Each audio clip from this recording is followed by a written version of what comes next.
the schools.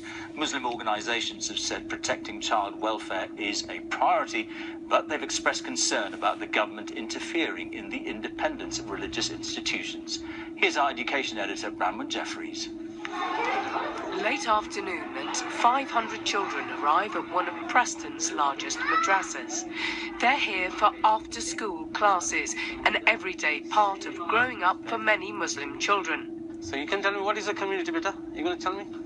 They're here to learn how to be good Muslims and learn to recite and read the Quran. Under government plans, any regular teaching like this will be regulated. I sat down with a head teacher, a volunteer and a mum.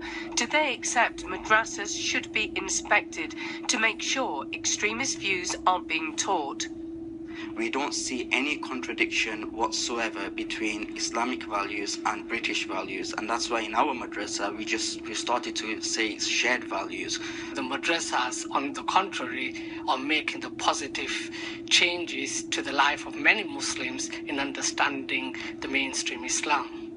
Ridwana says radicalisation happens on social media, not in madrasas. The curriculum really fits into David Cameron's big society and about making a difference in the community cohesion and integration. Madrasas, that's what madrasas are all about. So if he wants to tackle the issue of terrorism and extremism, it needs to come from a very different angle.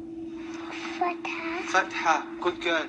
From the age of 4 upwards, the religious instruction in madrasas is very much part of the normal weekly routine for British Muslim children. So madrasas have a core role in shaping their perception of the world and their place in society. And there are concerns about some teaching happening in backstreet settings, about narrow, intolerant views and children being hit.